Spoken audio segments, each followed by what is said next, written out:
It's award season. At least it is for us here at the Nerd Byword. The third annual Nerdies are today, so put on your best suit, or at least your best bow tie there, Jimmy Olsen. Byword begins now.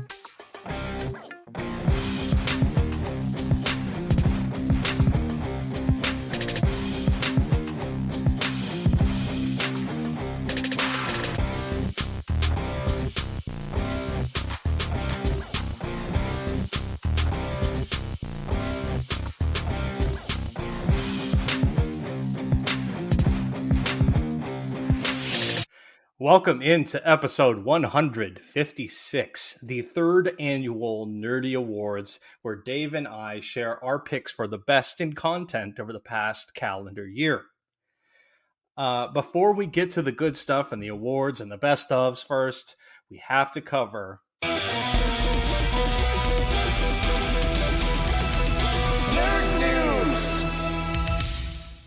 And Dave, it's the moment you've been waiting for, at least for the last couple of months. Yeah, and once again, I'm going to probably butcher some names here because that's just how I roll. But we have an official casting announcement for the leads of the upcoming Superman Legacy, which is both written and directed by former MCU stalwart and Guardians of the Galaxy head honcho, James Gunn. So there's been, just tons of speculation for what seems like most of my life at this point. I'm really getting old just sitting around watching speculation for Superman. And as a huge Superman fan, I've been watching this very, very carefully, obviously. And there were several interesting front runners. First, let's talk about Lois Lane for a second, who, is actually one of my all-time favorite female comic book characters. And I kind of had thrown my support behind Marvelous Mrs. Maisel's Rachel Brosnahan of all the people that had been mentioned as just somebody who would be, perfect for this role. Like, it almost feels like you could take her Miss Maisel character and just like throw it in a Superman movie and be like, okay, you're the fast-talking, smart, strong woman character, go. And there's Lois Lane. She just is Lois Lane to a T. And lo and behold, Brosnahan was in fact cast as Lois Lane.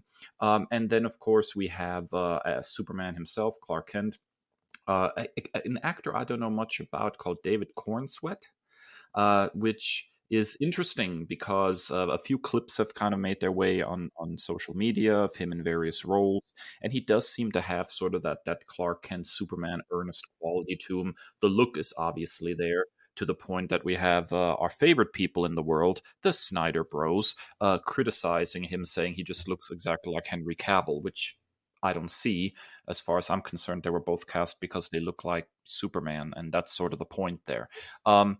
Either way, I think the casting is something to be really excited about. It is something that I'm very positive about. I'm looking forward to this movie. I have high hopes, and I think the casting of the two leads, so far at least, is indicating the right direction for this movie. Chris, what are your thoughts? Yeah, I'm very, very excited. I knew peripherally about the Marvelous Mrs. Maisel. Not enough because I thought it was Maisel. But I had seen like clips here and there floating around social media, and it always was a show that I had been meaning to watch.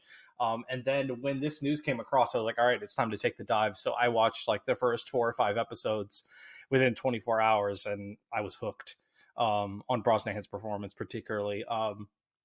Also, shout out to that show. I know it's not necessarily nerdy, but I mean, like, there's so many things I love about that show. Like, the cast is great. Tony Shalhoub, as a Mr. Monk fan, like, it was so happy to see him thriving in another role too. But yeah, I'm very, very excited about this. David Cornsweet is wholly, completely unknown to me. But I saw a couple of clips going across social media. I think there's a Netflix show called Hollywood where it's like a kind of like a golden age, similar time frame of Mrs. Maisel. And he's speaking, and you get kind of that golden era ethos, like Clark Kent clip that I saw of him. So I believe I sent that to you. So I'm very excited about this. I'm still very intrigued about where we go with the direction of Lex Luthor. Early reports that I saw, or latest reports that I saw, is that the two of the Skarsgårds are neck and neck for that. Nicholas Hoult, who lost out now to Batman and Superman roles, is still being considered for Luthor. So I'm intrigued to see where we go from there, and just continually watch this one develop. Yeah, I have a lot of interest in where this is going because indications seem to be now that this movie is taken, at least in one regard, a very different direction, and I find that to be the right move. There is some talk about characters from the Authority making an appearance here, and although I'm not a huge fan of the Authority myself, they are a really good, I think, foil as far as like comparing heroics between Superman style and the more edgy style of superhero comics. A lot of movies want to postulate that Superman is either the only superhero or the first, and all the others flow from him. And I like the idea of him coming into a world that already has established heroes, because that falls in line in a lot of ways with DC Comics lore. I mean, we have the World War II heroes, the Justice Society. So if you're putting Superman into a world that has had costumed crime fighters before, you're opening up a much richer DC tapestry and history that is something more akin to the comic books, where he is not, at least continuity wise, he's not considered, the first anymore, but one that is sort of the first of a new generation, I guess. And so I really like that. I like that there's going to be a clear contrasting between his style and something like the Authority. I think there is great potential to make a grand statement that Superman as a character and what he stands for and who he is not so quote unquote old fashioned or out of touch as some comic book fans like to pretend that he is. So I have high hopes for this movie. I really do.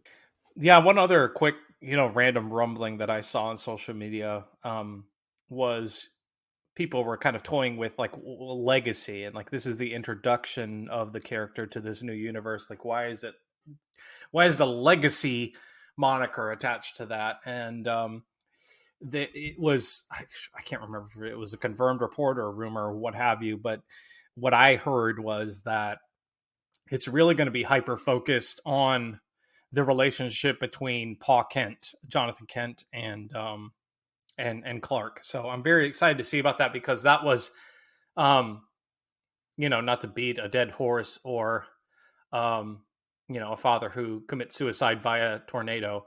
But that was one of my greatest disappointments with Man of Steel. And I'm not the biggest Kevin Costner fan to begin with. So I'm very excited to see the casting for that role as well. Yeah. I think the right moves are happening when it comes to this movie, and I'm starting to have some strong high hopes here that this turns out to be a really good Superman movie.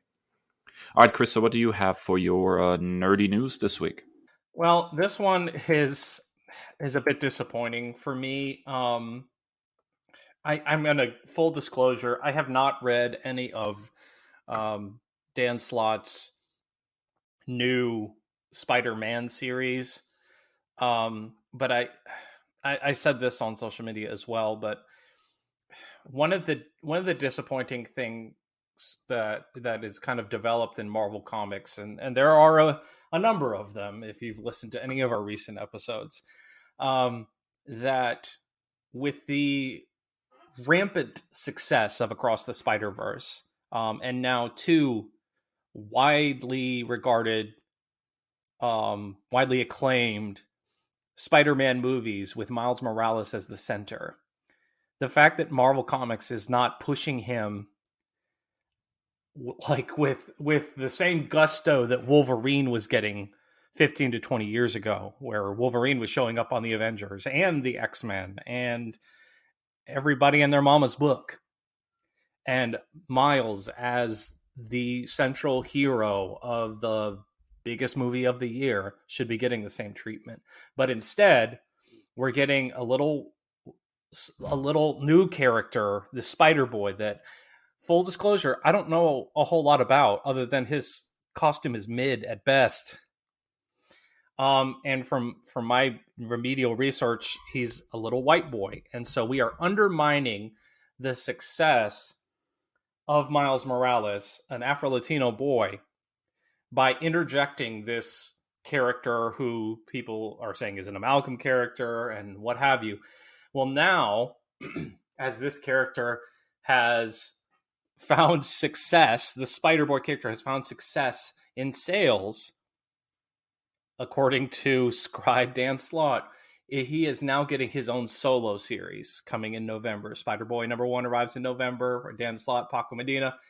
And maybe I'm out of touch, and maybe this is a great character, but it just feels like such a disingenuous, and as Dan Slott is wont to do, he took to social media in defense of this and saying, long story short, the bottom line is this character sold. This is quote unquote what fans want, and that's why he's getting a solo. But I feel like that's such a disingenuous argument personally, because number one, I know for a fact that our Instagram feed is filled with grifters and people who are trying to turn a profit on those comics, first, second, third, however many prints you want to make, simply because they want to grift on the first appearance of that character. Full stop. Have they read the issue? I highly doubt it. So that's why this book has sold, in my opinion. Number two, even if that's the case, even if he has sold, there should still, and now I put this on Marvel editorial like I do, there still should be a primary focus to put Miles Morales on darn near every book that is spider related.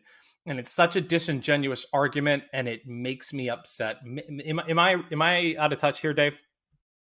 When it comes to Spider-Man, I think you're wildly out of touch usually, but that's because of our highly divergent opinions on some stuff going on right now. One character. However, when it comes to Spider-Boy, I feel that you are exactly on the right track. There are several things we can say about Mr. Slott's protesting on social media. I went ahead and I read through that thread, and I would by the way, at the time of recording, I would like to pull that up for research purposes, but Elon Musk has crapped the bed yet again in the most royal fashion, so I can't open Twitter because my rate limit was exceeded, even though I haven't used Twitter today. Now, I will also point out that I'm hearing that Meta, our good friends Meta, are actually trying to have an Instagram offshoot that is going to be text-based and basically be a Twitter competitor. So we might get like a new app that's from Instagram and is text-based. So we'll see. There are a lot of different alternatives being worked on right now. I'm just waiting for one to catch on so I can ditch Twitter. So, but yeah, so I read through that thread again yesterday just to kind of get a sense for it. I also replied to him. I went ignored, but I didn't get blocked, so I guess he wasn't that mad at me. But basically, when you're saying, first of all, that sales influenced the decision to give Spider-Boy an ongoing series, that is disingenuous. For one, you are right that there is definitely a huge speculators market for character first appearances. I think it also pays to note that at the time that he made that post, Edge of Spider-Verse #3, which featured a story with Spider-Boy in it, had just released a week prior. So, and that only made the characters, I think, overall third appearance. So it's unlikely that that particular issue, which he cited as a factor in the decision, actually did in fact factor in the decision. It's decisions in the comic book market don't happen that quickly. A book to be created and put out there takes a little bit of time to ramp up. And I've not extensively worked in the comic biz, but I have worked a little in the comic biz, and I have worked there enough to know that things take time. I think it also pays to realize that every appearance of Spider-Boy so far has been presented as a piece of a larger story. And you don't do that unless you have every intention of actually trying to tell that story.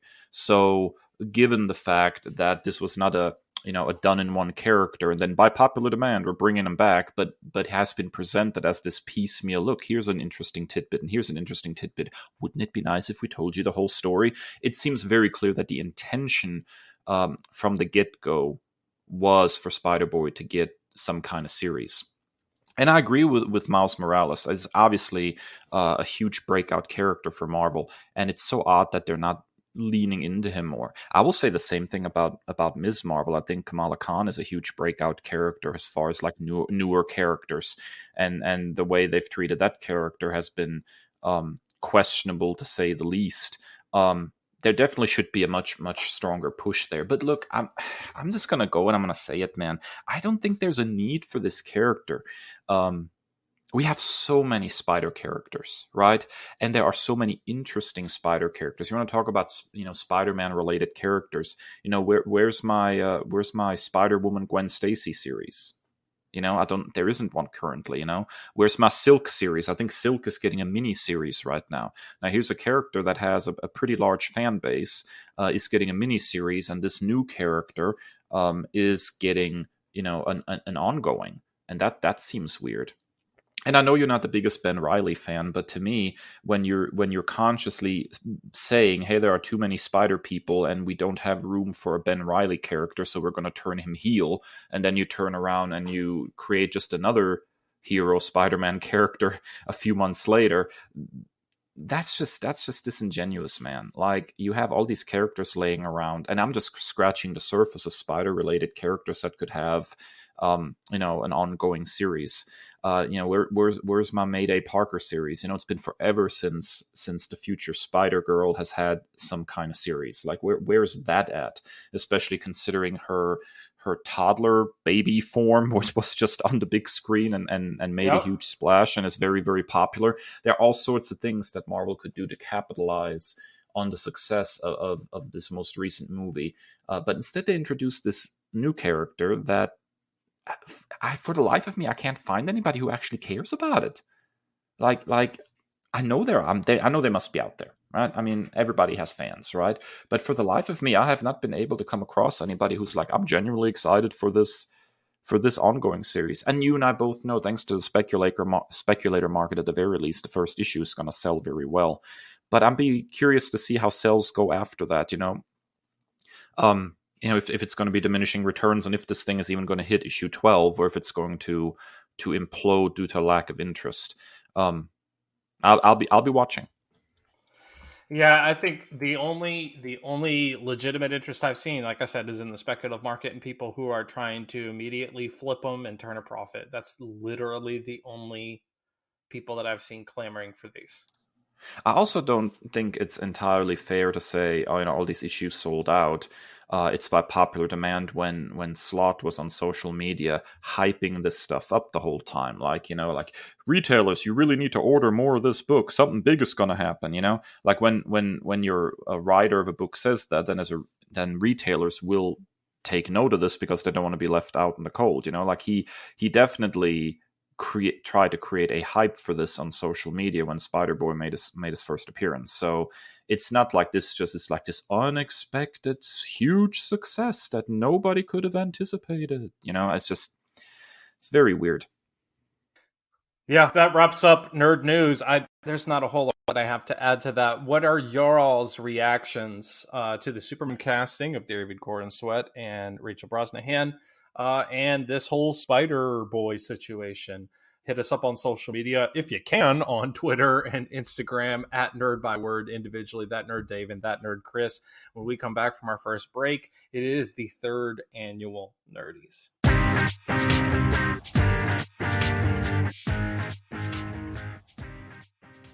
All right, welcome back to the main segment of this episode. The reason we are truly gathered here today is to celebrate the best in content, in the best of nerddom. So we are looking at the same categories that we had last year. We have best ongoing comic series, best back issue discovery, best indie creation, game of the year, best in shows, best nerd flick, best actress and best actor, writer, and artist of the year, respectively, as well. So let's start at the beginning with best ongoing comic series. Dave, your award goes to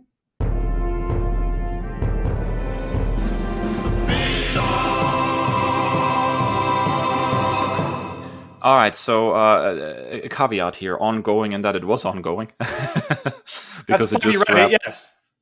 It just wrapped up, regrettably. But best ongoing that I have read by a mile since it launched in 2019 has been Captain Marvel. As far as the big two goes, I don't think there has been a better book on the stands that's just hidden consistent quality. Kelly Thompson has been writing this. There's been an absolute smorgasbord of artists coming through there, each of them fantastic and bringing something to the table. Carmen Carnero, Lee Garbett, Belen Ortega, Javier Pina. There's been so many really cool artists coming through this book. But I have to say that Kelly Thompson just absolutely knocked this out of the park. The series recently wrapped up with issue 50. Thompson's moving on to other things, and it's almost it's almost heart wrenching to see her moving on, because holy smokes, was this the Captain Marvel comic book that I've been waiting for? Carol has been an interesting character to me. I didn't know a whole lot about her when the Captain Marvel movie launched with Brie Larson. I got very curious. I went back and read some of the Miss Marvel years when she was Miss Marvel. I read the introductory series when she took on the Captain Marvel moniker, and I found a lot of stuff to really truly like about the character. And then Thompson's book came along, and this just kicked it up to another level. Like this is the book, this is the run that made me really truly fall in love with Carol Danvers as a character. Holy smokes, did this book just fire on all cylinders? How it dealt with the relationships with her supporting cast, with other heroes, the kind of threats that were introduced. I'm keeping it purposefully vague because I think it's really, really worth it for people who haven't read this to go in it cold. To get on, Marvel Unlimited. I think most of the series is on there now. The last couple issues, as of recording, still need to be added, I think. And just really sit down and just read these 50 issues, because it is an absolute barn burner. Yeah, I'm really intrigued by this. What I've read of Kelly Thompson's work with the Amazing Spider-Man stuff that she did, the Beyond stuff, I really greatly enjoyed. I loved her Mr. and Mrs. X stuff. Carol Danvers is a character that I am very lukewarm on in the comics. I love everything about Brie Larson, and what she stands for, what she represents, how she like thumbs her nose at the face of all the haters and all of the insecure men on the internet. So I love everything about her. There are, and some of this is not her fault. Bendis still needs to answer for his crimes of Civil War too. But there, Carol is winning a lot of favor with me, with the first two issues of this new Avengers run, for example. And so she's also been on some books that I really, really adored, like Ultimates and Ultimates 2. Not the Mark Miller hogwash. But I'm really interested by this because I know also that just kind of peripherally by people that I know have enjoyed it, in addition to yourself. There's a lot of cool crossovers. A lot of X-Men are kind of showing up with like the Brood War and all that stuff. So I think I'm going to have to take the dive on this one. And I'm also excited by the new team of Alyssa Wong and company that are coming into this. So I might be reading Captain Marvel comics regularly, which is something I didn't think I'd be saying. All right, Chris, so who gets your nerdy for the best ongoing comic series? All right, I promise this is a new episode, but I'm going to love on the Teenage Mutant Ninja Turtle comics by ITW Publishing. It's consistently been the best. I've spent the better part of this summer break catching up on a book that I'll mention in a moment, but on a consistency basis, and this ongoing has been going on for 12 years now, and I don't think it takes a single issue off. I think it is consistently issue for issue one of the best things I've ever read in the medium. It's right up there with Ultimate Spider-Man, and we don't have to worry about the whole Wolverine wanting MJ, So it's just truly great. And I, as I said before, like what I loved what Tom Waltz and Kevin Eastman and company did with the first 100 issues so much that, when Sophie Campbell came on in issue 101, I was just like, how is this going to work out? I was optimistic. I was by no means pessimistic at all, but Sophie Campbell being a transgendered woman and bringing that experience into her work, as a parent of a transgendered son, like that has just been really, really powerful to read. And I'm specifically talking about the issues of TMNT proper, the main ongoing, and just kind of that subtext and that analogy being present. Minor spoilers, but in the latter part, I think it's issue 100, like this mutagen bomb is set off an entire borough of New York is turned into mutants. And so you have people who were just minding their business. They were not involved in the turtles situation whatsoever. And you have an entire, neighborhood, a group of people that are morphed into animals now, these mutated animals, and dealing with that body dysmorphia and your old life and what's the new normal for you. It's been incredibly powerful to read. There's also an issue where they have like a battle of the bands, and like you see the art style. What I love about Sophie Campbell, and there are a multitude of artists that collaborate with Sophie on this, but for a lot of these issues, she's doing both story and art. And as someone who loves Walt Simonson's Thor run, like that just speaks to me, doing the writing and the art on this. But that issue in particular really stood out to me because you could see the music coming to life. Dave, you remember that Superman 1 splash page by Campbell where in the cape you kind of see the characters that make up Clark Kent's supporting cast kind of embodied in that cape? That's what happened in those musical notes. As the musical notes came to life, you see flashbacks of these characters that you've grown to love over the course of this ongoing series. And it's just an incredibly powerful book. And going through this event that I'm going to award in a moment, like even comics are an interesting medium when it comes to crossovers. Sometimes like it really is just a dud, and you can tell by the publishing arm that it's just a ploy to sell more books. But what the main series is able to do in light of that event and still have additive moments and really those family moments in that series is truly remarkable. And it's far and away the best ongoing comic series for me this year. Yeah, I've fallen off the wagon on TMNT a while back, and I'm trying to get back on. It's always difficult to find the time, and the further I fall back, the harder it is to get caught up because it's such a daunting undertaking. But I am very much looking forward to getting back in the swing of things, because you are right. Everything I've read from the IDW TMNT series makes it really, I think, probably my favorite incarnation of those characters. It's just a great synthesis of my favorite elements from various different interpretations. It's almost it's like the best of the best, like the best of the best. Like exactly, yeah. It's quintessential TMNT, and I think that's really, really awesome. Do you remember that scene from the first Ninja Turtles film, where they think that Splinter has died, and he shows, like, basically his astral form appears to them in the fire? Yes. Yeah, like that's one of the most powerful scenes, and you get that a lot in this run, and it's so awesome. Like, ugh. Yeah, I'm gonna have to get back in the swing of things on that one. All right, now this is a this is a category that I created last year simply because I had spent a lot of time reading stuff from the back issues and stuff that I had never gotten around to reading.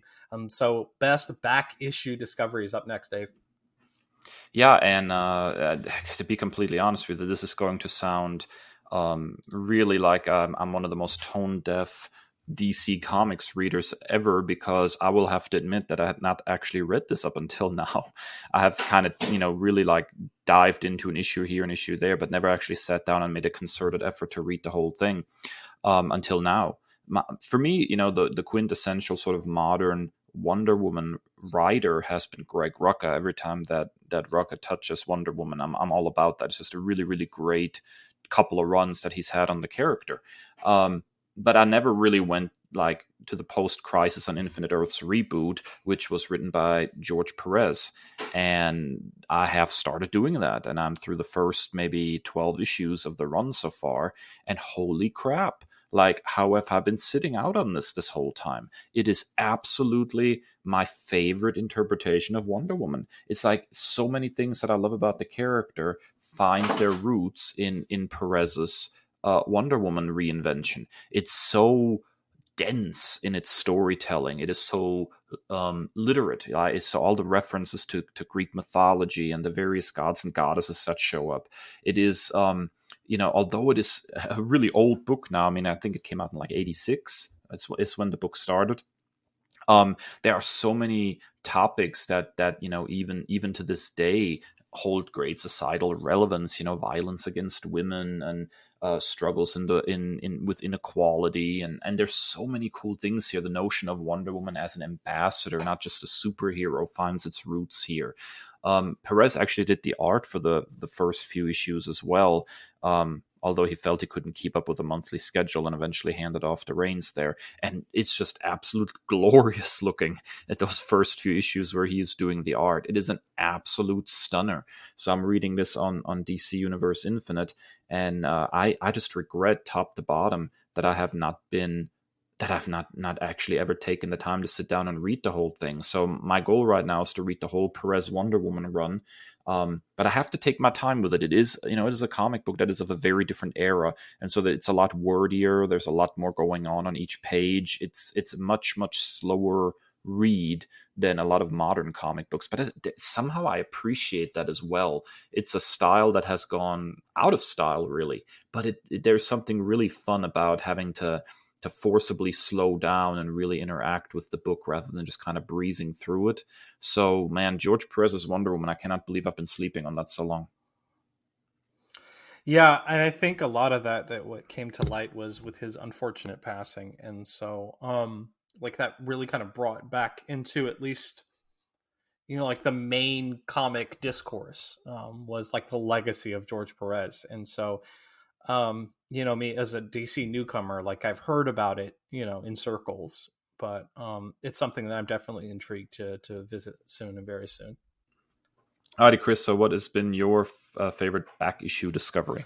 Well, speaking of DC, I fell head over heels in love with Jessica Cruz last year, and I think my back issue discovery was Green Lanterns, which was a Jessica Cruz led book along with Simon Boz. And so, one of the cool things that DC has done here recently has been like these young adult graphic novels.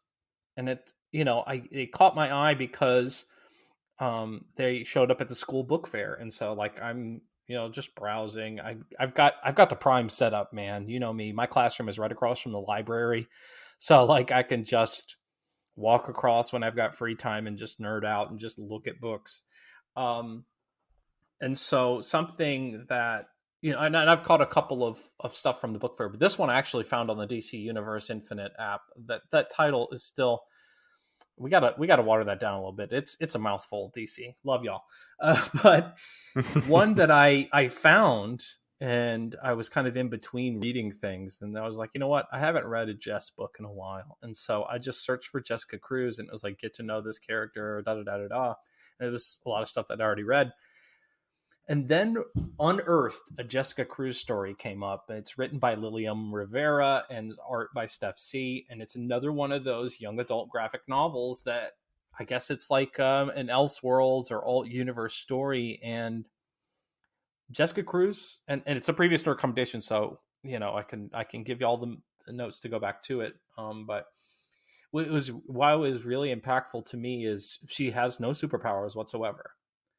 And it's just a real life slice of life story about being an immigrant kid and having to deal with the xenophobia, the racism, of living in the United States, and even in this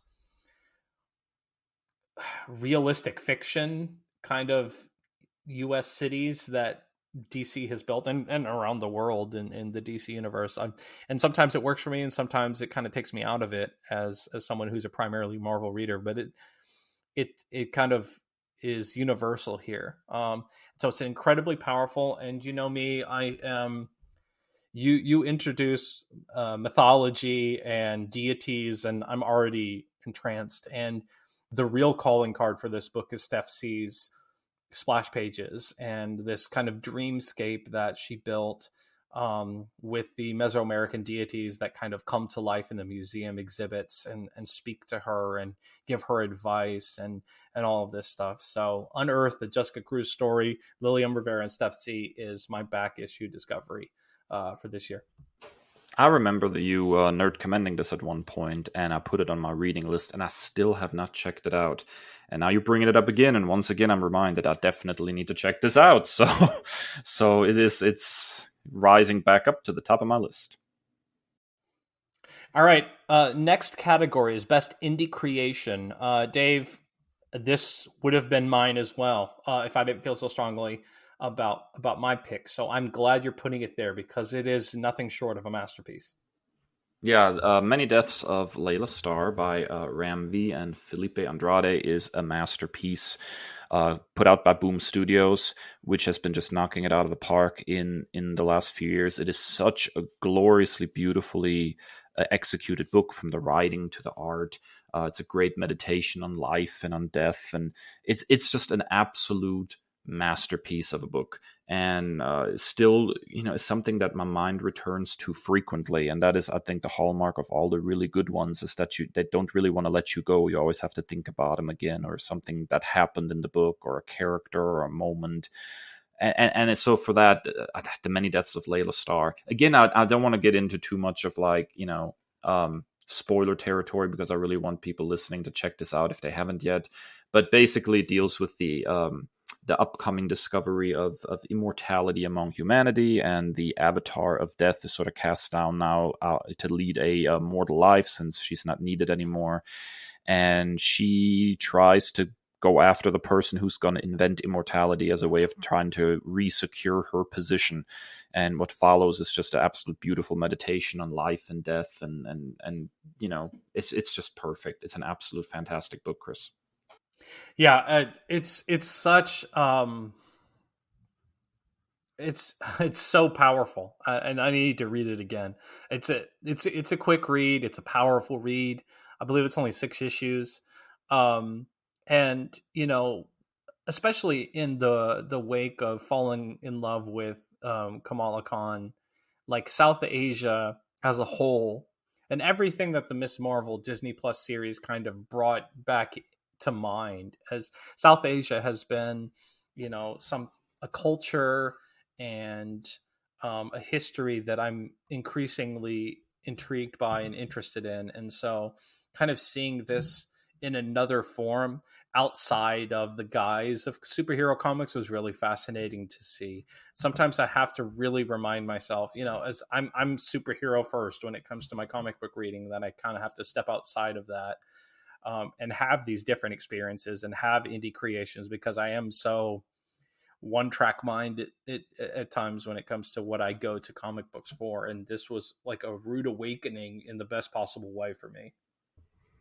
All right, Chris, so what was your favorite indie creation that you've read over the past year? All right, I teased it earlier, but Teenage Mutant Ninja Turtles, The Armageddon Game. And this was, if my research tells me correctly, that this was Tom Waltz's baby.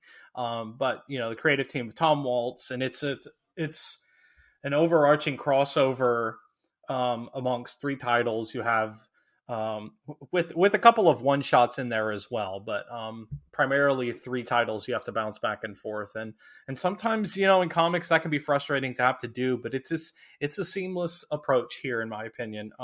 There were some publishing issues.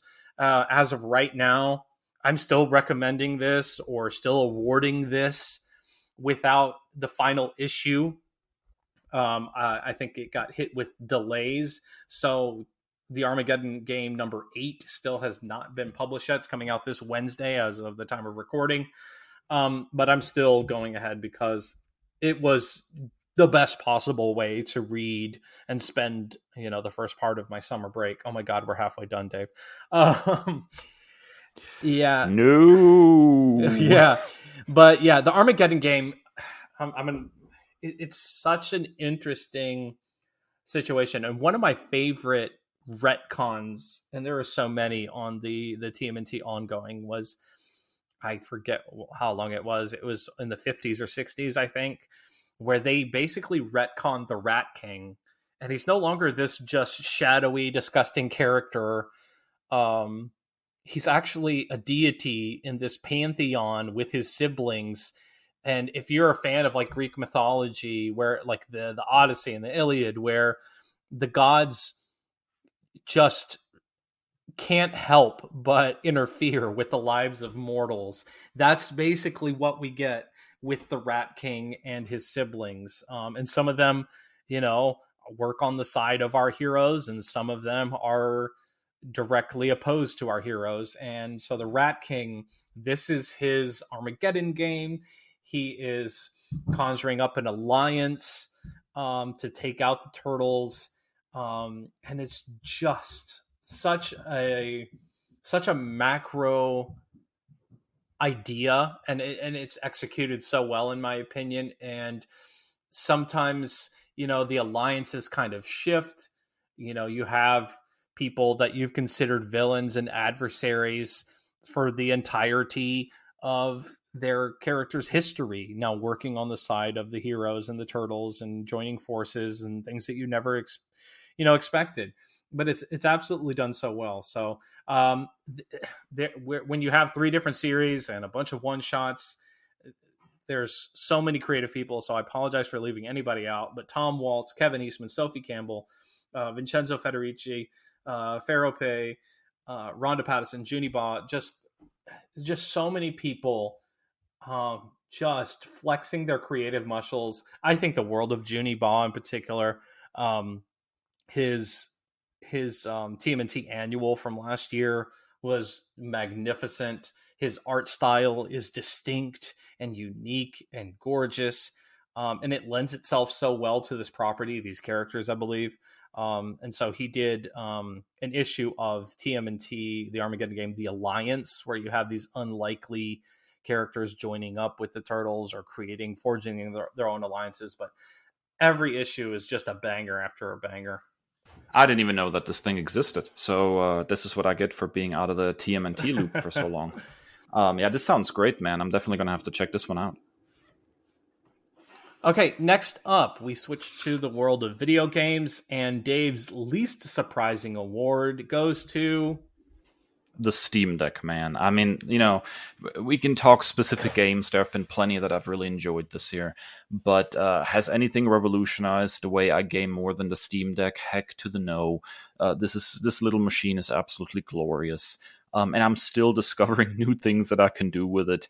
I just got game streaming set up on it for my PlayStation, so now I can basically lay in bed and turn on my Steam Deck and push a button, and my PlayStation in the living room will turn on, and I can play everything right there on my Steam Deck. So I'm basically have turned this into my one-stop shop, from emulating older video game systems to playing my PC games on it, to now streaming my Xbox and my PlayStation to it. It's pretty much the only device I need at this point. It does pretty much everything I need. I don't really game at the TV anymore on my computer. I do everything directly on my Steam Deck, and it's just the most fun I've had in a very, very long time gaming. It is an absolute blast of a device.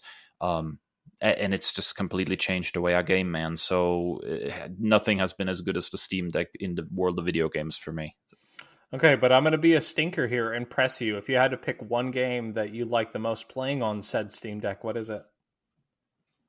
See, the thing is, I've been replaying a lot of older stuff that I have not, played in a long, long time. So, I would say the game that I've logged the most time in on there has probably been Assassin's Creed Odyssey. I never got around to. I approve this message. I never got around to playing it, when it came out fresh, and now I'm kind of punting back and going to it, and I've put quite a bit of time into it, and I'm really really enjoying it. I also played a fair amount of Far Cry 5 on there. The setting and everything of that game is really cool. I replayed Horizon Zero Dawn on it. That game just never gets old for me. Just the mechanics of that game are so cool. So it's just been a sort of a variety of things that I've been doing with it. I love Odyssey. I don't know that it's like my favorite of the recent ones, but it's so great in that I've beaten the game with Alexios, and I can start over and play as Cassandra and have a completely different story. And so, like, I'm excited to do that, like, whenever I have the free time. Which is always a challenge. Yeah. All right, so what has been your game of the year, Kris? I can't believe it, dude. I'm giving my game of the year award to a mobile game. I never thought that would happen. I've had such a love-hate relationship with mobile games and the grift, but Marvel Snap has been the game of the year for me. And a very close, it just edged out Midnight Suns, which is a fantastic game and deserves all its flowers as well. The amount of love and care and detail that went into Midnight Suns, down to the DLC where it's an additive storyline that makes sense, characters that you would first think like, how do they work in here? But the storyline weaves them in there perfectly. So all the flowers to Midnight Suns.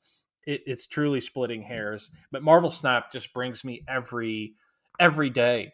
There are 3 times during each day that you have new missions to complete, and I'm right there. Like, it is appointment gaming. Like, I'm like, all right, I got to go get my achievements. I've got to go clear my objectives, get my rewards. I got to level up my cards. And it's just like, I was never a big card deck game player. And so kind of the advent of making this like a virtual deck and almost like a Pokemon type of situation where you're collecting cards, you're collecting variant covers of characters. And yeah, you can pay money on this, but for the most part, you can just, make your achievements and do what you need to do, without having to spend any money. But but they get me for the season pass every time. And you know what? I'm happy to pay $10 for the new season. But it's the most enjoyment that I've gotten gaming this year.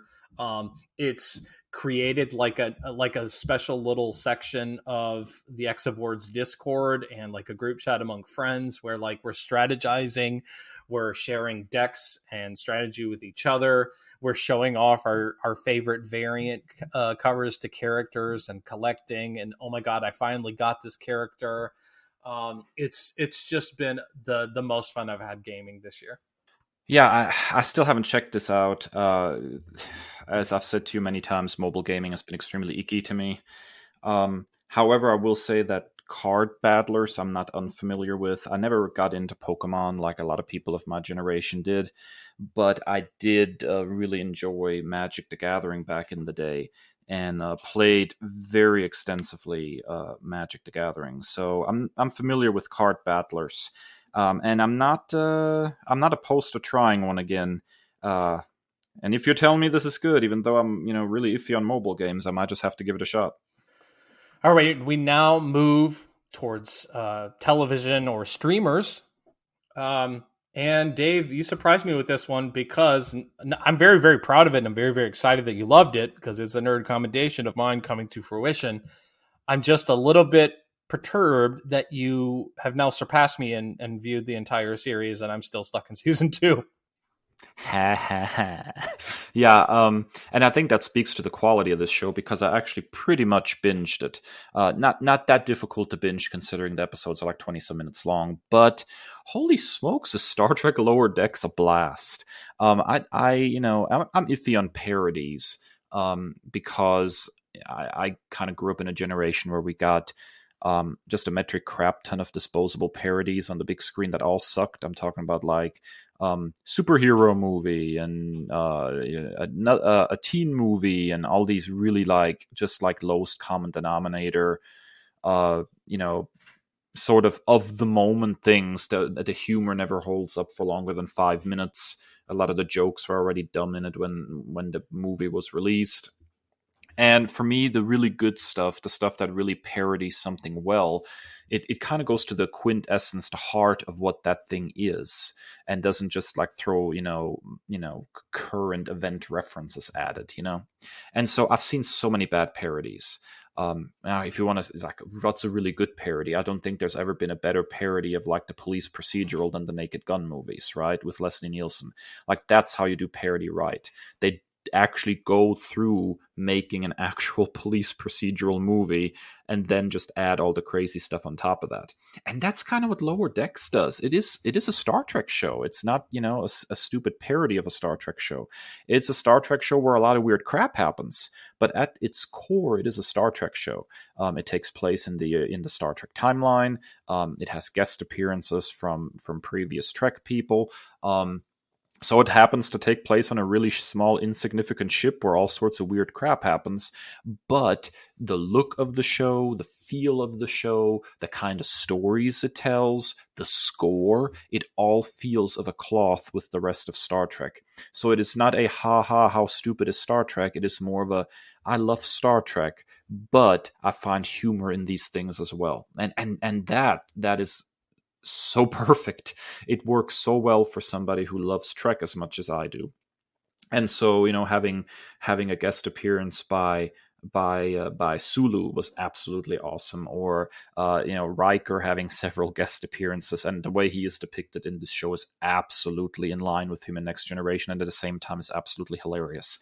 But my favorite episode, I think, is when they actually travel to Deep Space Nine and we get to see Kira Nerys and Quark again, and they brought the actual actors back to do the voices, and it felt very, very good to be back on DS9.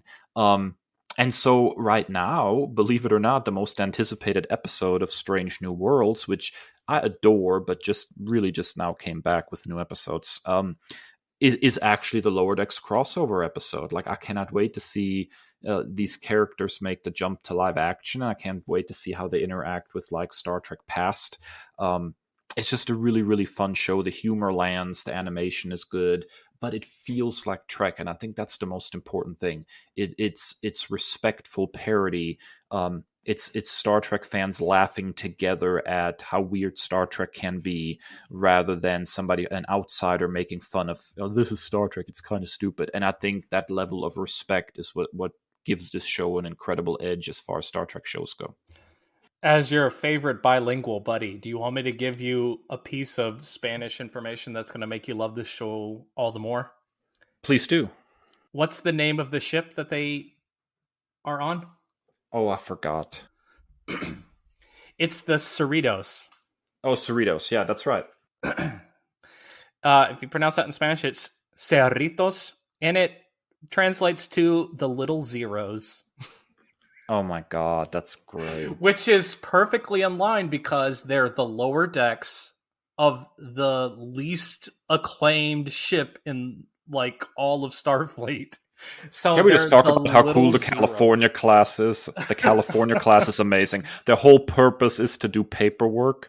Like, they go to do second contact. Second contact. And get the treaties and stuff signed. We're going to go do second contact. It's so good, man. It really is just a great show. I just love, and I just love how self-parodizing it is. How it is so willing to just play on the tropes of Star Trek. Like in the second season, we have an officer, and I'm sorry, I'm drawing a blank at the alien race, but the Darmak Angelad at Tanagra, his arms wide guy, is like one of those aliens, is one of the officers, and they're like, what are you saying? And then like even like the main bridge crew, like you have a Bajoran as the security officer, but he's clearly a riff on Worf. And you have Jerry O'Connell's character, the first officer. He's clearly a Riker caricature, like clearly. And like, and then the doctor being like this like almost feral cat, like is just so great. And we haven't even got to like our lower deckers. Like you have Beckett, like as you said, I was like, who's your favorite character? And you're like, I love Beckett, but like, why is she even there? Like she's clearly too capable to be there. But then like they have moments where her hubris gets the best of her in like the holodeck episode, and like, yeah, that's why you belong there, because you can't stay out of your own way. And then you have Boimler, who's like too smart for his own good, and like the reason he saved the Cerritos and the crew in that episode is because he's like an attention to detail OCD nerd, and he wouldn't stop until he got 100%. Like I love this show so much. Yeah, I really am looking forward to the Strange New Worlds crossover, and it's really weird. It's weird because as of this recording, the third episode landed of Strange New Worlds, and they have not really talked about what each episode is about. So I don't know at this point which episode is the crossover episode. But I think this episode was something called like Tomorrow and Tomorrow, and I was like, oh, that sounds like time travel. Maybe we'll get the crossover. And then I was so disappointed it wasn't. And then the episode hit, and it was so good. It's like, I can't be mad at you, Strange New Worlds. I might have not gotten my Lower Decks crossover yet, but holy smokes, that was a good episode. So, but yeah, I'm eagerly anticipating that right now. Yeah, I desperately need to get caught up on Strange New Worlds as well. I think I watched the first 2 or 3 episodes, as I said in when you nerd commended it a couple weeks ago. But yeah, I've got so much stuff to get into. And so, what is your best in shows, Chris? Oh man, it's Andor. It is, for my money, the best quality and like just creatives with a vision and capturing the heart of what Star Wars truly is. And at first I kind of had some apprehension because like we just keep going back to this rebellion era. Like, can we just evolve and do something different? But like this is like this show is so, it's so good, it's so prescient, it's so, it's also like, I think the best shows and why I love Star Trek is because it has biting social commentary, and Star Wars does this as well. Sometimes it kind of loses its way, but you know resisting in the face of like this seemingly unstoppable regime that wants to put their foot on your neck and keep stepping. But what Andor is able to do, and like there are a number of speeches in this that will pull at your heartstrings. Episode 3 had me openly weeping. I don't want to spoil too much, but then like you have like the heart, and like it gets Star Wars. And then you have like the visuals. Like there's one episode where they're like doing this heist, and like this, for lack of a better comparison, you have this Aurora Borealis looking visual that comes out of that, and it's just an absolutely stunning show. And it might very well be perfect. And everybody that's involved in this, Diego Luna and all the actors in this are just acting their tokuses off, and it's just like, if you love like covert, like spy versus spy type stuff, like it's such a good show. I'm not doing it justice in my pitch here, but it's truly the best show, in my opinion, that came out in the past year. Yeah, I watched the first episode and then got sidetracked, so I definitely am going to have to get back to this, if nothing else, because I love Star Wars and I want to see it all. So it's on my list, man. All right, now we are transitioning to the big screen. And we've had no shortage. I remember when we started this show and we started the Nerdies, we were in the midst of the height of the pandemic, and there weren't a whole lot of movies coming out, but we definitely do not have that problem here, Dave. So what's the best nerd flick for you?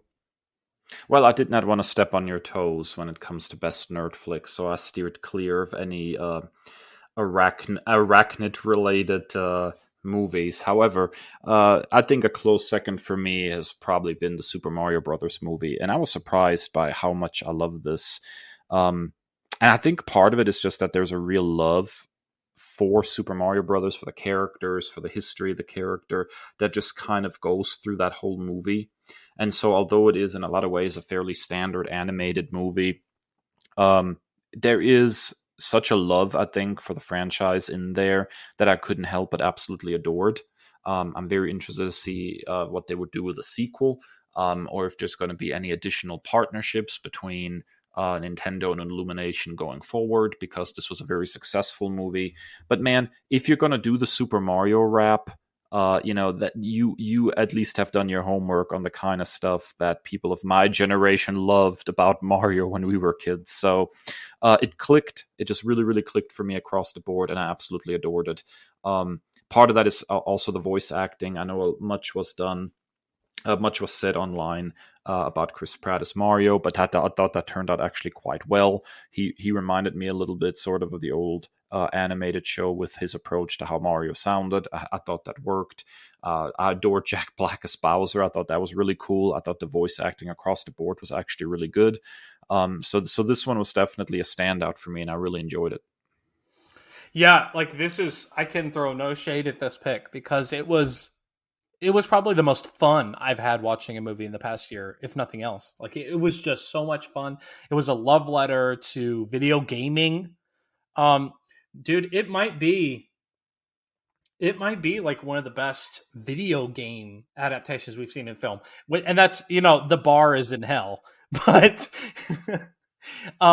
it very, very well might be, because it was just so much fun. And, Chris Pratt,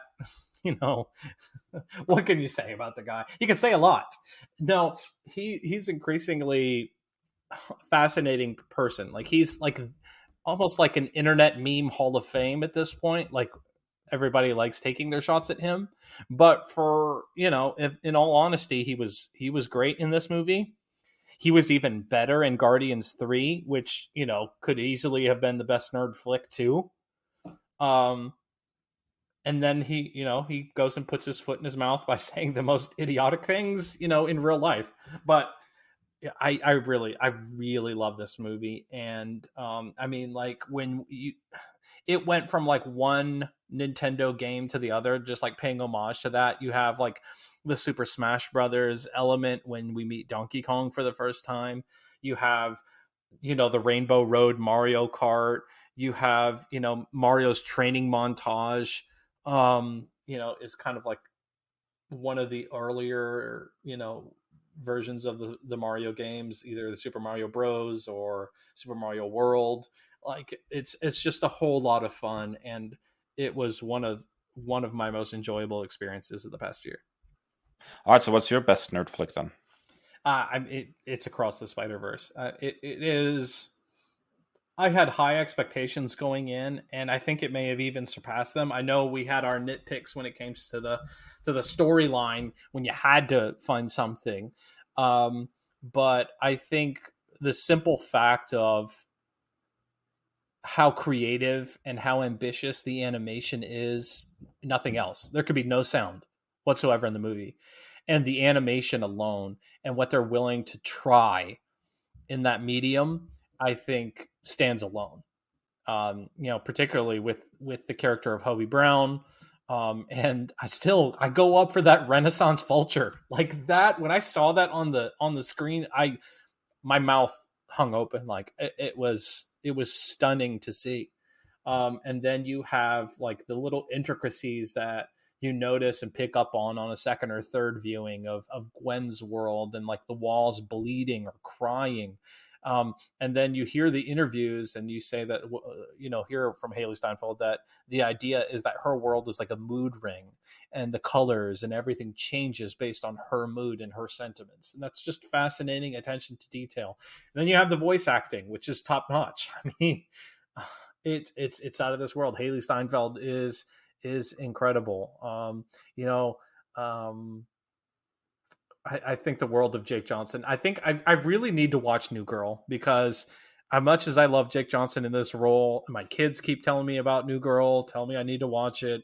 I think it's time for me to take a dive. I think Daniel Kaluuya came on the scene and absolutely stole the show. Almost like he's like, I'm the captain now. like this is my movie, and now you have, and I think what one of the great hallmarks of a movie like this is just the creativity that it births as a side product, and like the fan art that comes out of it.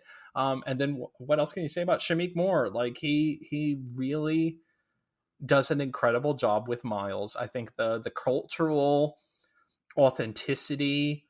I think the world of Miles's parents and like just like I get that as a parent of a teenager, as a dad, regardless of your children's age, like you get it and you feel the family in this movie, and I think it's an absolute masterpiece.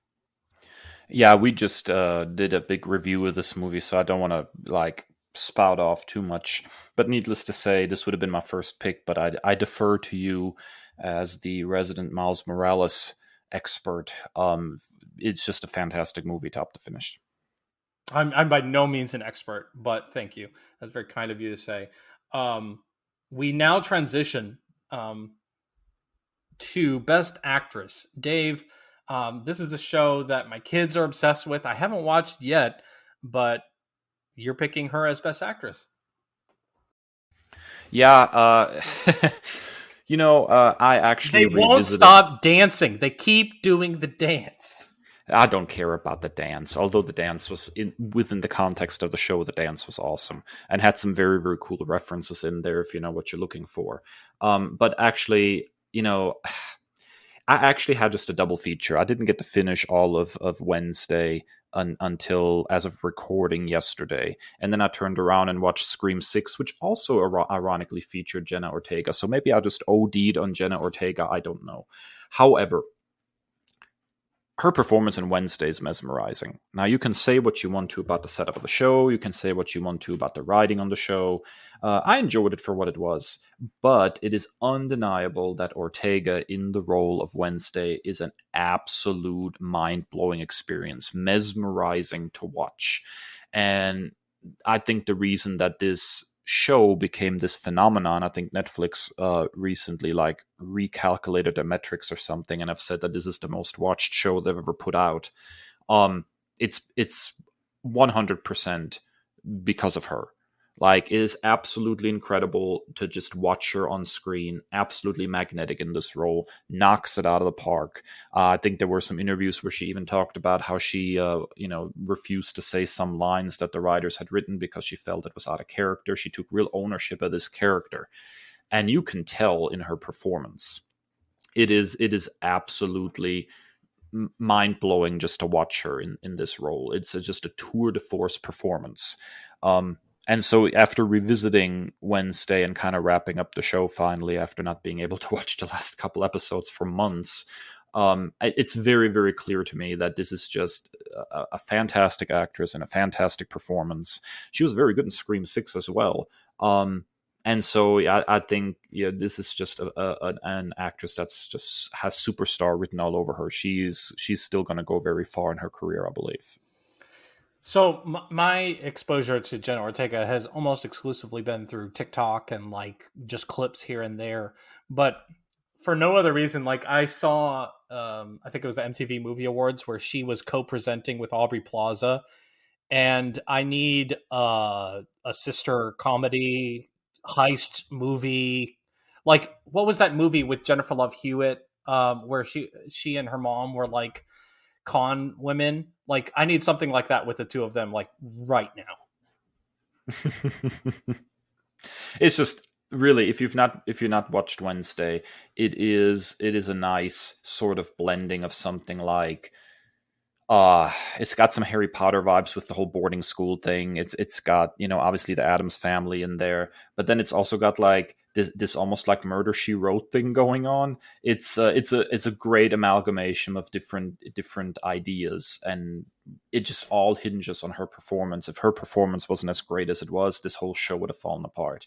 And she just knocks it out of the park. It is definitely something you should watch at least once, Chris. I have no qualms with your pick for Best Actress, however, Chris, so let's go ahead and get there.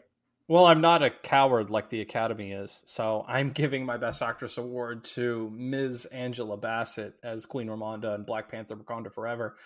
An honorable mention to Letitia Wright, who also gave a tour de force performance in this movie, as we talked about in our review with our good friend Ash.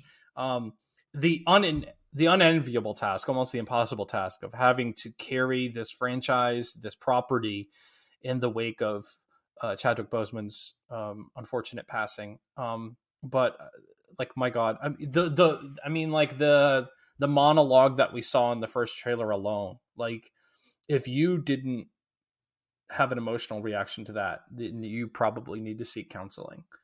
And it's just a powerful performance. And it's a great shame. And now these cowards are giving her an honorary Oscar, and that's such a slap in the face of all the things that Angela Bassett has accomplished over the past 30 years in acting, and to whatever. But that's neither here nor there. This was a monumental performance.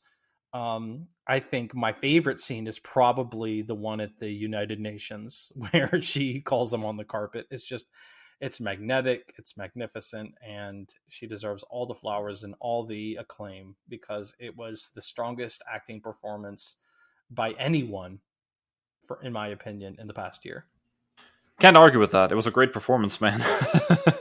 So I got nothing to add, because we did dissect Black Panther Wakanda Forever in great detail. I would say to our listeners, go listen to that if you haven't. It's a very strong episode. We did not dissect Black Panda. We do not dissect animals on this show. This is not a visual medium, so even if we were to dissect a Black Panda, if they existed, it would not be a very good episode. Speak for yourself. You do not know what I do in my free time. All right, we are now transitioning to Best Actor. And Dave, I only caught the first half of Season 3, Episode 1, but I can't wait to dive back in. Yeah, Best Actor for me, after revisiting The Witcher once more with the recent release of Season 3, Volume 1, goes to Henry Cavill as Geralt of Rivia. Holy crap, dude, is it gonna hurt for this show to lose him? He is Geralt to me. I don't know how they're going to pull off this recast. There's been a lot said about why he might be leaving, and there were some creative differences, and everything that I'm just seeing out of this, interviews, rumors, whatever, it just does not bode well for Season 4 of this show. I'm very concerned. I think Cavill knocks it out of the park. This is his role. This is his character. He obviously very much loves The Witcher. There's been some talk about how he doesn't appreciate how nonverbal Geralt is, because he is sort of, and you know this in the books, a little bit more of a talker, almost kind of a little philosopher in some ways. And apparently Cavill wanted a little bit more of that, and I think it would be nice if there was a little bit more of that. But his performance as the character is about as spot on as you can get. I forget her name now, but I read an interview with the actress that plays Yennefer. Anya Chalotra. That's correct. So, and she was asked about the recast, and she said that she never even screen tested with old Mr. Hemsworth. And so she has no idea what kind of chemistry we should be expecting between the new Witcher and Yennefer. And that already is like really troubling. Like, you didn't even bring him in to test against the rest of the cast. Like, he's coming into a pre-established cast. Maybe at least, like, try it out a little bit. So Cavill, I think, is a high watermark as far as, like, The Witcher. I think he is just the Witcher to me, and it's going to be super regrettable to see him leave. And just watching the first few episodes of Season 3 reminded me once again how good he is in this role. Yeah, part of me is like not watching it because I'm just going to be too sad. As I've detailed on the show, like, your very first nerd commendation, put its hooks in me with the Witcher audiobooks. And I just now, about a month ago, wrapped up the final book, and I had put off finishing it. I would listen to blurbs here and there, but I finally finished it, and now I'm just sad all over again. Like, The Witcher has has skyrocketed up the charts as one of my favorite fandoms, right up there with Marvel and TMNT. Like, I just absolutely, I love this universe. I love everything about it. I love these characters. Like they posted a clip a couple of weeks ago of Cavill, of Chalotra and Freya Allen, like in this like kind of fight montage where all three of them are giving the bad guys the business, and I'm like, that's my family. Like, I love the three of them together. I was frustrated by season 2 that they separated them so much. I really wish Star Wars. I wish these properties would stop doing that with characters that I'm supposed to care about their relationships. And so seeing them together, like, it's just such a bittersweet thing, knowing that it's going to come to an end. Um, I'm trying to remain optimistic about this recasting, but at the same time, the words "grumpy snowman" I've never been able to look past now, and it's so poignant and it's so spot on from his perspective to say that. Um, I almost 100%ed The Witcher 3: The Wild Hunt a couple of years ago. I I got Witcher 2: The Assassins of Kings recently, for like $4. It's not as good as Witcher 3, but it does kind of follow that storyline from the books. Um, Kind of picks up right after the books end.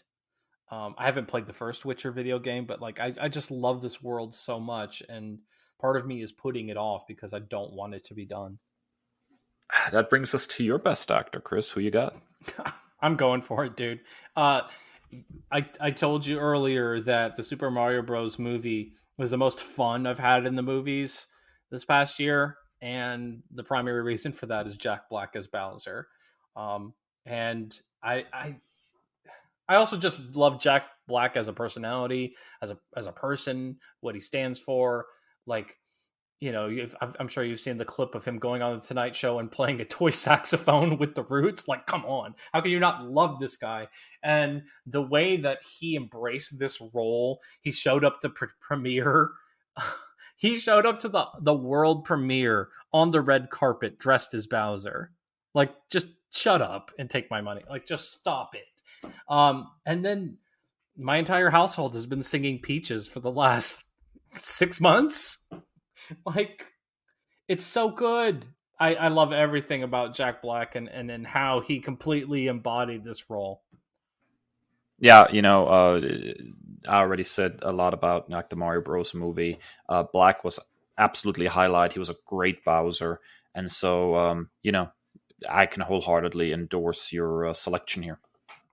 All right, now we are do-si-doing back to the world of comics for Writer of the Year. Dave, your pick is not that surprising. No, I think it's wonderful that there's been a resurgence of the Mark Waidness of it all over at DC, because he's been one of my favorite DC writers for a long time. Great runs on The Flash, his work on Superman Birthright, just a few examples. I'm a big fan of Mark Waid's work. And so him having this like renaissance over at DC right now, writing World's Finest, having a great, fun Superman Batman team-up book. Recently launching a new Shazam book, which is so good it's not even funny. Having his crossover Lazarus Planet. He is just really like coming out swinging over at DC right now and bringing a lot of fun back to the publisher. He's one of a couple of 2 or 3 top people right now over at DC, just really knocking it out of the park and kind of riding the ship over there away from like grim storytelling into something a little bit more adventurous and fun. And that's my favorite kind of DC. So for that alone, Mark Waid is my top guy this year. Yeah, I'm very excited about this. I'm excited to dive in, particularly to World's Finest, because I think the world of Mark Waid, I loved what he did with the character of Spider-Man. I loved his stuff that he did for Avengers, and the little bit of Superman Birthright that I read, I thoroughly enjoyed as well. And so I'm definitely excited to tap into this. And I'm not surprised by your top writer of the year. Well, it's back to back nerdy awards for Al Ewing. There's simply no writer that I trust more for quality content than Al Ewing. all the best to Jonathan Hickman. I think Al Ewing is the scribe that I trust the most. And that's splitting hairs, of course, because I'm very intrigued by. I don't know about if you read Ultimate Invasion #1, Dave, but I'm intrigued where they're going there. It wasn't like an oh my god issue, but I'm interested to where they're going, and to kind of play with that world again. But Al Ewing, for my money, even in the face of like back-to-back crossovers and having to write tie-ins for that, I think nobody does that better, and like makes you care about crossovers that you don't really care about outside of his work than Al Ewing, and what he's been able to do with X-Men Red. As of the time of recording, I just yesterday read the Before the Fall, and everything that he's done with the character of Apocalypse and his family has been fascinating. His wife Genesis, like I love this stuff, and I know that you are X-Men agnostic, Dave, but you cannot deny that Immortal Thor is at the top of your to read list as well. You better believe it. I agree with everything you just said. There you go. All right, our final nerdy award, Ortist, Jesus Christ, and our final nerdy award of the year, Artist of the Year, Dave. Like you took this one from me, so I already just wholeheartedly second this one. You can't escape Dan Mora, man. Everything is coming up Dan Mora, and it's great every time. If I see Dan Mora, look, I will freely admit I'm a writer guy. I generally follow writers. I generally, if Mark Waid pops up on something, I'll check it out. I don't care who the artist is. I want to see what Mark Waid is doing, right? But Mora is one of the first artists in a long time where I'm like, holy crap, Mora is on that book. I need to check this out. Everything that this person touches is absolute gold. I love his work on World's Finest. I loved his work on Shazam. I did my big read through of all the Power Rangers stuff this past year, and Dan Mora was right there too on Power Rangers, and my God, his take on Power Rangers was great. So Dan Mora, top of my list this year. Good God, this person's talented. Yeah, it just reminds me that I need to go back and finish the TMNT Mighty Morphin Power Rangers crossover 2.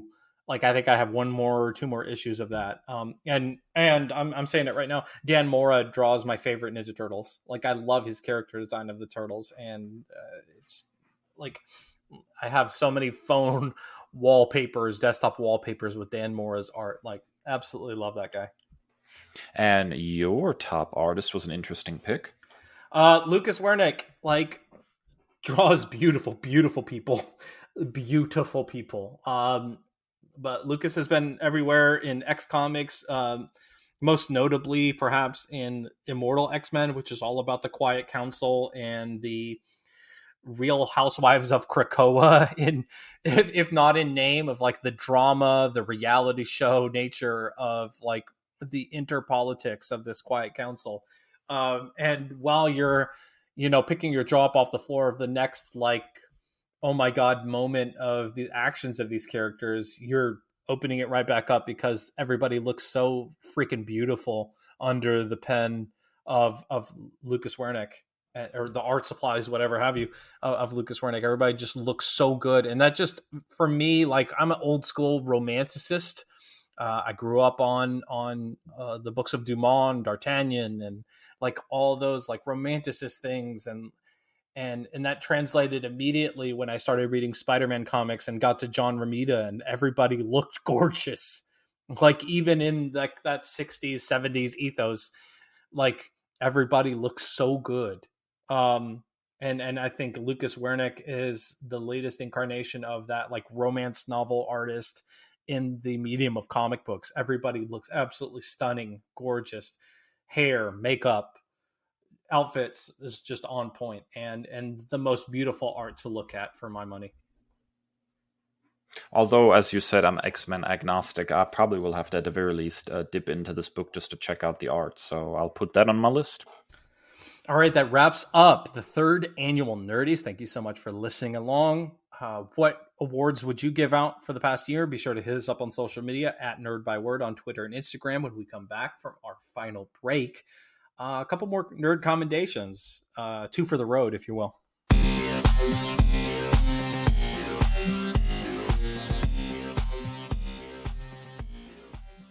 All right, we are back for our final segments where we tell you the good stuff that you need to check out. We call it Commendations. All right, Dave, you not so thinly hinted at this one earlier. Yeah, so I recently got a chance to check out Scream 6, and I'm going to nerd commend it. I was actually very pleasantly surprised. When you have a long ongoing horror franchise like Scream, you never quite know what you're going to get, Is a sequel like number 6 going to be top of the game stuff, or are they going to just like play the hits? Is it going to be pretty predictable or boring? I have to say, this one kept me guessing. There was some really cool stuff going on with this one. It picks up. So, for those of you that don't know, the last Scream movie before this was sort of a next generation kind of movie where they introduced some new main characters. The original character sort of handed off the franchise into new hands, with the main characters being a couple of sisters, half sisters Samantha and Tara, with Samantha actually being the daughter of one of the original killers in the first Scream, Billy Loomis, and she has to struggle with that.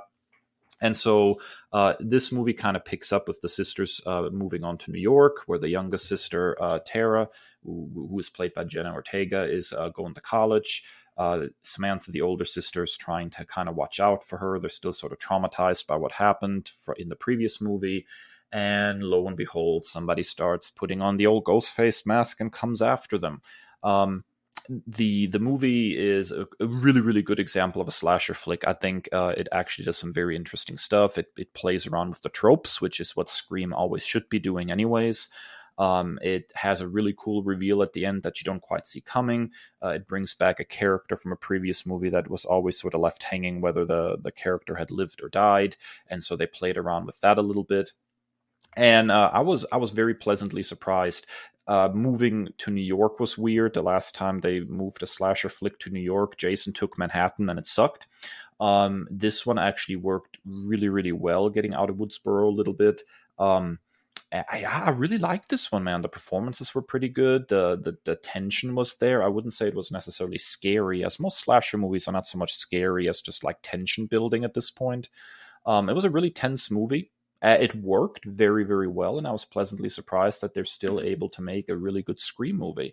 I'm looking forward to seeing if they're going to make another one and kind of round out a trilogy of these new characters, because they really kind of work for me now. This is really interesting, given the context that I've only seen Scream 1, and that was because I was compelled to. So, like everything peripherally about this movie, though, I've seen like a very similar reception to yours, though.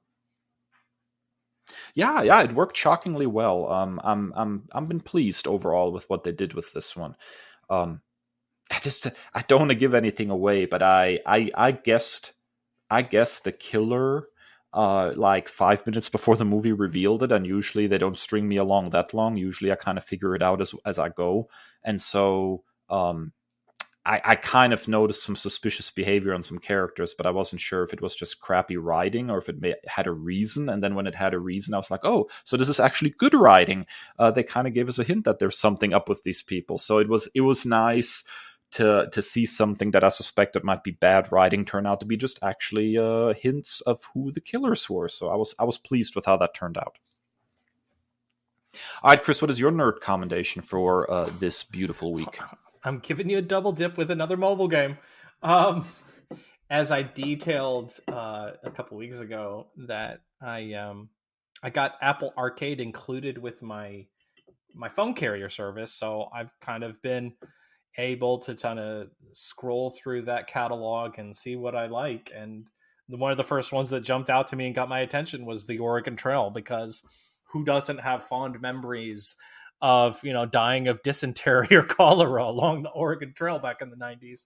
But this is a really kind of smart like reinvention of the game. It still has like that pixelated art to give it that throwback feel, but it also has like different game modes. Like you can do the California Trail like I'm doing right now. They have different events even. Fishing is really fun. Hunting is fun but frustrating. And so like it really kind of is almost like a reinvention of the game, and also like a love letter to the past. And it's been a really fun time, just sitting and playing this game. So I highly recommend the Oregon Trail on Apple Arcade. If you can get it, or if you get a free trial, just to say that you played it, it's a good time. Now I'm kind of shocked. So they brought this one back, and it's a new version of the game. Yeah, it's almost like a revitalized version of it. It's a side scroller. You have to keep track of your character's hygiene so they don't get sick. You have to keep track of their health. You have to keep track of their stamina as well. And anytime you do something, it drains your stamina. If you go too long and you don't rest, it drains your stamina. And you have to it's almost like a puzzle game when it comes to your wagon, because you can't just buy up a bunch of supplies. If it doesn't fit in your wagon, you have to discard it. So you have to be kind of strategic about it. Yeah, I'm actually really interested in trying this, mobile or not. I'm a big fan of Oregon Trail. I always enjoyed that. So I'm gonna have to check this out. All right, that wraps up another episode 156 of the Nerd Byword. We thank you so much for riding along with us.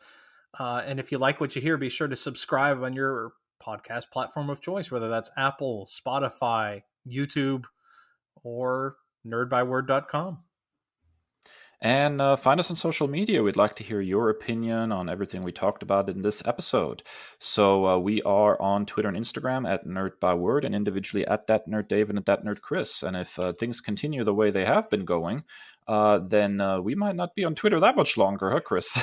Okay, for what it's worth, after the events of yesterday, the peek behind the curtain, the rate limit was exceeded, and I opened back up Hive. So we are on Hive Social at Nerd by Word, and our pal Kevin Ewan, kisses, love, thank you, got me an invite. So I am at Nerd by Word on Blue Sky. Dave, when I get an invite, I'll send it to you. But I really enjoy that. There was some lagging as everybody and their mama was trying to come on Blue Sky yesterday. So we will be monitoring this situation as we move along. So, but regardless, stay well and stay nerdy. The Nerd Byword is written and produced by Kris and Dave, two nerds with a love of all things pop culture. The podcast features music by Al Jimenez, with additional drops composed by Joe Biondi. Our show art is by Ashery Design. Find us at nerdbyword.com and wherever podcasts are available.